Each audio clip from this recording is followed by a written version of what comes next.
Hey, hey, hey. Story time with SG. Back to George Orwell, Animal Farm. Came out in 1945. I remember the time then, right?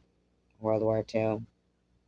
So I provided the pictures of the characters so that, with descriptive, what to, represent, because it's a symbolical story.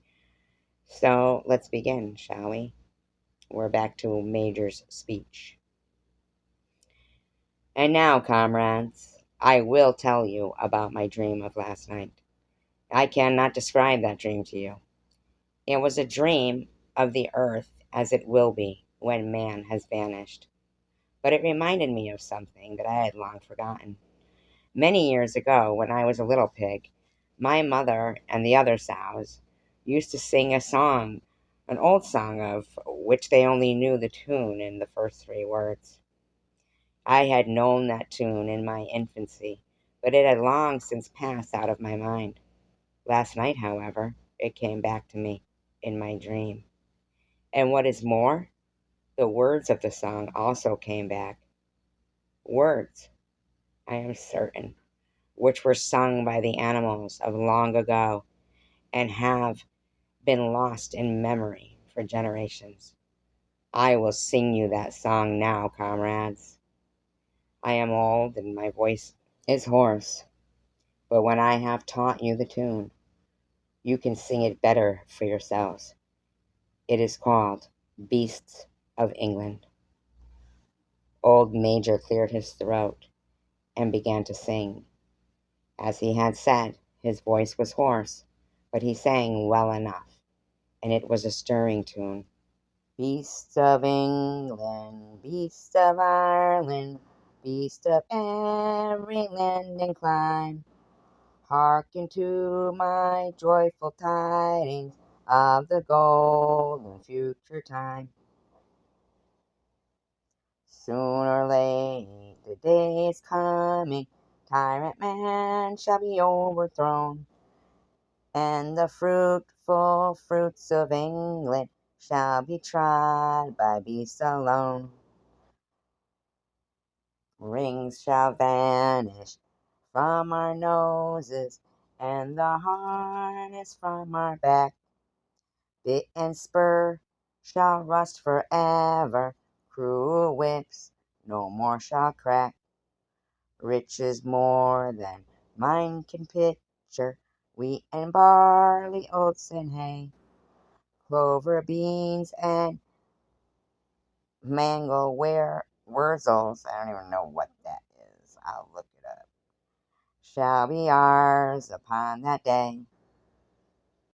Bear with me, I'm winging it through this song.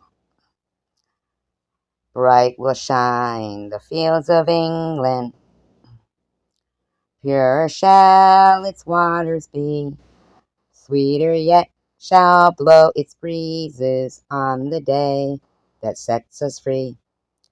For that day we all must labor, though we die before it break.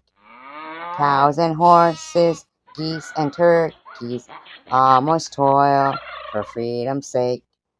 Beast of England, beast of Ireland, beast of every land and clime, hearken well and spread my tidings of the golden future time. The singing of this song drew the animals into the wildest excitement. Almost before Major had reached the end, they had begun singing it for themselves.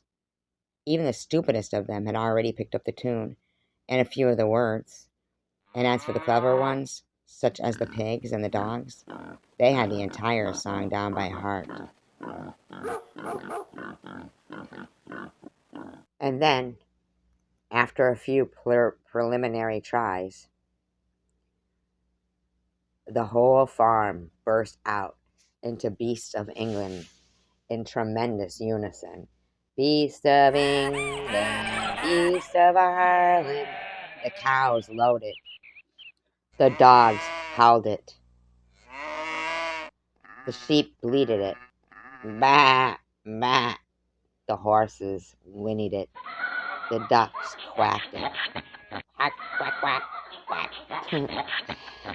They were so delighted with the song that they sang it right through, 5 times in succession, and might have continued singing it all night if they had not been interrupted. Unfortunately, the uproar awoke Mr. Jones, who sprang out of bed, making sure that there was not a fox in the yard. He seized the gun which stood in the corner of his bedroom and let fly 6 shots into the darkness. The pellets buried themselves in the wall of the barn, and the meeting broke up immediately. Everyone fled to his own sleeping place. The birds jumped up onto their perches. The animals settled down into the straw, and the whole farm was asleep in a moment.